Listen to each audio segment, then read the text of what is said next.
आ, सुप्रभात बच्चों। बच्चों, आज हम पाठ पढ़ेंगे। पाठ का नाम है हंसना। अब बच्चों, हम हंसते क्यों हैं?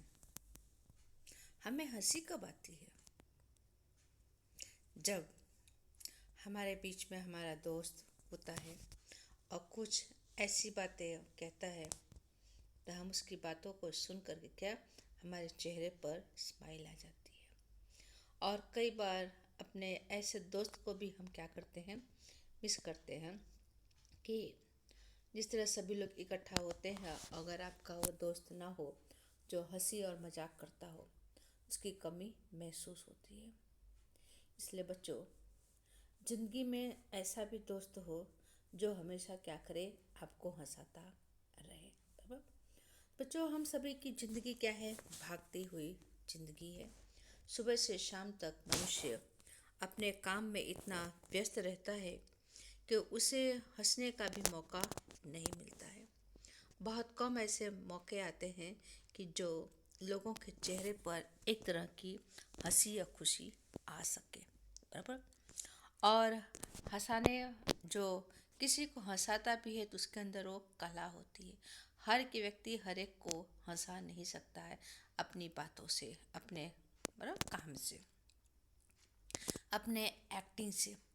तो और कई बार डॉक्टर लोग भी कहते हैं कि मनुष्य को थोड़ा क्या बाहर निकलना चाहिए, घूमना चाहिए, लोगों के साथ मिलना जुलना चाहिए, थोड़ी हंसी मजाक होनी चाहिए, जिससे मनुष्य का जीवन तनावपूर्ण भरा होता है।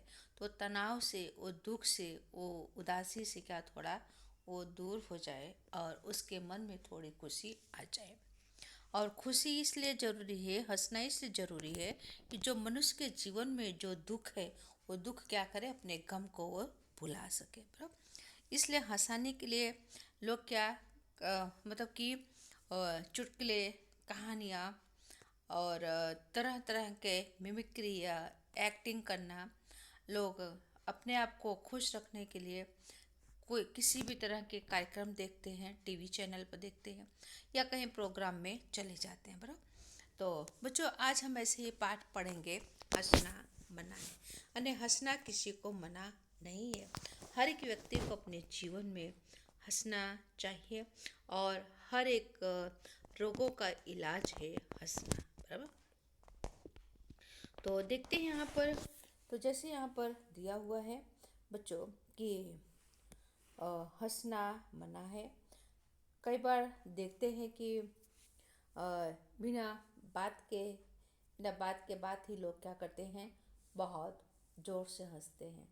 जिसे कई बार हमारे बड़े बुजुर्ग कहते हैं, क्या रावण की तरह अट्ठहास लगा रहा है, बराबर। अट्ठहास लगाना भी हर एक व्यक्ति के अंदर वो कला नहीं होती, बराबर। तो देखते हैं कि चुटकुले हास्य एवं व्यंग विनोद का एक सशक्त माध्यम है, बराबर। कि जो चुटकुला है, जो हास्य है, वो खुशी का क्या है, एक सबसे मजबूत साधन है। चुटकुले का प्रमुख गुण यह होता है कि उसका स्वरूप छोटा और संवाद छोटे छोटे होते हैं। चुटकुले पढ़ने और सुनने से हमारा तनाव दूर हो जाता है। दूर आने तनाव आने दुख पर जब हम चुटकुले पढ़ते हैं या चुटकुले सुनते हैं, तो क्या होता है, जब हमारे दुख होते हो हम थोड़े दूर हो जाते हैं। हम उनमें से, उस समस्या में से क्या करते हैं, अपने आप को निकालने की कोशिश करते हैं और हमारा मन वहाँ से भटक जाता है, अपने दुख से, अपने तनाव से। इस दृष्टि से चुटकुले तनाव दूर करने का क्या सशक्त माध्यम है, सबसे अच्छा माध्यम है। तो देखते हैं यहाँ पर छोटे छोटे चुटकुले यहाँ पर दिए हुए हैं और उसे हम पढ़ेंगे और उसका आनंद भी लेंगे, ओके। तो जैसे कि इस तरह के एक चुटकुला है कि एक चींटी, यानी जिसे एंट कहते हैं, बराबर। कि चींटी जाती है, जा रही होती है और रास्ते में उसे हाथी भाई मिल जाते हैं। तो हाथी भाई कहते हैं कि चिट्टी बहन, आप कहाँ जा रही हो? तो चिट्टी बहन कहती हैं कि हाथी भाई, कि नवरात्रि आ रही है ना, तो मैं अपने लिए चढ़िया चोली सिलाने जा रही हूँ। तो हाथी भाई कहते ठीक है, कि मेरे लिए क्या बहुत बड़ा पैजामा भी सिलवाते आना। तो इस तरह से मतलब कि चुटकुले ऐसे होते हैं। देखने जाओ तो चींटी कहाँ नवरात्रि के मतलब कि कपड़े पहनेगी, उसके कपड़े मतलब कितने छोटे आएंगे ना।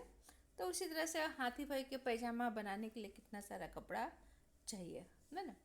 तो देखते हैं यहाँ पर, तो वैसे ही यहाँ पर चुटकुले हैं कि चूहा हाथी के पास गया और बोला, हाथी दादा, हाथी दादा, क्या आप मुझे आपकी लुंगी दो, लुंगी दो दिन के लिए दोगे? क्या आप मुझे आपकी लुंगी 2 दिन के लिए दोगे? कितने दिन के लिए? 2 दिन के लिए। हाथी कहते हैं, तुम उसका क्या करोगे? चूहा, मेरे बेटे की शादी है, उसमें तंबू लगाना है। अब देखने जाओ तो हाथी कहीं लुंगी तो पहनता नहीं है, बराबर। लेकिन चुटकुला इस तरह से है कि उसके पास से लुंगी 2 दिन के लिए मांगता है, क्यों? उसको तंबू बांधने के लिए। यानी हाथी का शरीर इतना बड़ा है कि उसका जो लुंगी होगा वो बहुत बड़ा होगा, बराबर। तो किस लिए चाहिए उसे? तंबू बांधने के लिए, ओके। तो वैसे दूसरा यहाँ पर दिया हुआ है, देखेंगे कि पता नहीं, हाँ, पता नहीं लोग महीनों बिना नहाए कैसे रहते हैं। मुझे तो 28वें दिन ही खुजली होने लगती, बराबर। कि पता नहीं लोग महीनों तक नहाते क्यों नहीं है, महीनों तक, बराबर। और ये बोलता है कि मुझे जब महीना का जब 28वां दिन होता है तो मुझे खुजली होने लगती है। यानी फरवरी का महीना कितने दिन का है? 28 दिन का है, बराबर। तो वैसे ही फिर यहाँ पर तीसरा है कि देखते हैं कि हाँ, ग्राहक, बराबर, आपके पास टूथब्रश है। ग्राहक आने जो दुकानदार के पास सामान लेने जाता है।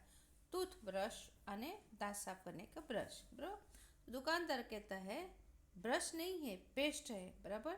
वो क्या मांग रहा है? टूथब्रश मांग रहा है। तो कहता ब्रश है, पेस्ट नहीं है। तो ग्राहक कहता है, अच्छा, आपके पास पाउडर है? दुकानदार कहता पाउडर नहीं है, क्रीम है। यानी जो मांग रहा है उसके पास वो नहीं है, और जो नहीं मांग रहा है उसके पास वो है। ग्राहक कहता है, क्रीम नहीं चाहिए, टॉर्च मिलेगी? टॉर्च है जिसे कहते हैं कि लाइट चली जाती है, उसे टॉर्च कहते हैं। तो इस तरह से तो दुकानदार कहता है, क्या कहता है दुकानदार, कि वह तो कल ही खत्म हो गई, मोमबत्ती है ना, टॉर्च नहीं है।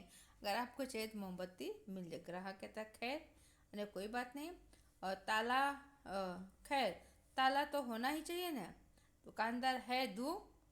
तो ग्राहक कहता है, जी नहीं, उससे अपने दुकान पर लगाकर आप घर पर आराम कीजिए। क्यों? क्योंकि ग्राहक ने जो भी सामान मांगा उस दुकानदार के पास नहीं था। तो उसने कहा, जब तुम्हें दुकान में सामान ही नहीं है तो क्या करो, तुम अपनी दुकान में ताला लगाकर घर पे जाकर क्या करो, आराम करिए, आराम से आराम फरमाइए, बराबर। वैसे यहाँ पर चौथा देखते हैं नेक्स्ट, कि चुन्नू कहता है, बराबर, कौन? चुन्नू यहाँ नाम दिया है, कि जहाँ ज़्यादा बारिश होती है वहाँ क्या पाया जाता है? तो यहाँ पर देखें चित्र कार्टून दिया हुआ है। जब उससे प्रश्न किया गया कि जहाँ ज़्यादा बारिश होती है वहाँ क्या पाया जाता है, बराबर। तो ये अपना देखो सिर खुजला रहा, बराबर।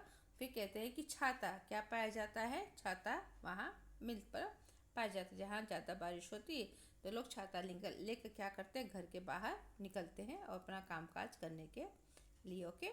फिर नेक्स्ट देखते हैं, यहाँ पर देखते हैं कि जो नेक्स्ट जो यहाँ दिया हुआ है, अब 3 दोस्त, बराबर, आपस में गपशप करें, बातचीत कर रहे हैं।